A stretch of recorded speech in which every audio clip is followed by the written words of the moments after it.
Welcome to the Daily Plunge. We are in the book of Revelation, chapter 7, verses 1 through 8.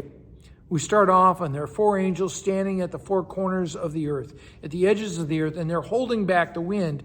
And the thing to recognize is that they are limiting the destruction for a period of time. And why? Well, they've been told to not to harm the land, the trees, or the sea, until the seal of the living God has been put on the foreheads of his servants, right?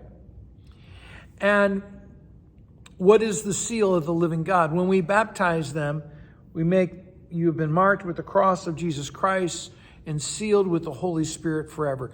That is the seal, the mark of Christ and the promise of the Holy Spirit. And I think the question for us is, do we bear the mark of Christ in our lives? Do you bear the mark of Jesus in the way you live your life? Is your life sealed with the Holy Spirit? And I think one of the things that John is saying is, whatever you're suffering, you have been sealed by God. Nothing can separate you from him. Not persecution, not armies, not disaster, not illness, not death. Nothing in all of creation can separate you from the love of God. And so God's people have been sealed with God. It's just like you have a document stamped, right? Well, it's a way of saying this person belongs to me. Don't touch him. Now we hear about there's going to be 144,000 people from the 12 tribes, right? And so there's it's 12 by 12 by 1,000. One of the things to recognize is that the numbers are symbols. The 12 tribes, the 12 apostles. You also are going to have the 12 gates and the 12 foundations in Revelation chapter 1.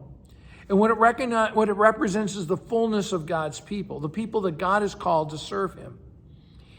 And one of the things to recognize in this passage is that God is calling a lot more folks into heaven than just this 144,000. That'll be clear in the next passage.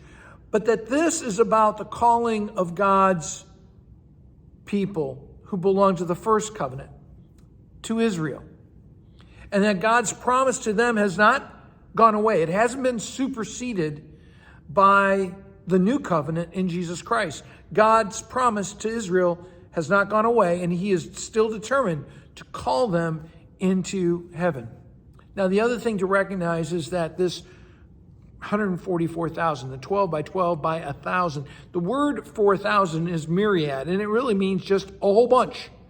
It's just like the way our government throws around the word trillion. You just know it's a huge number. It represents something, but you're not sure all what it is. And that's the same here. It's a whole lot of folks that God is calling to himself. And I think the last thing to think about is that numbers matter. When churches lose a heart for lost people, they sort of forget that. And they think, oh, we're not into numbers. We're just focused on having good worship or whatever it is. But numbers matter to God. Remember, Jesus talked about the flock with 100 sheep. One of them's missing. He knows it's missing. He's going to go after that one sheep. God cares about everyone. It's why he is determined to try to bring people of the church into his eternity. Well, thanks, friends. Have a blessed day.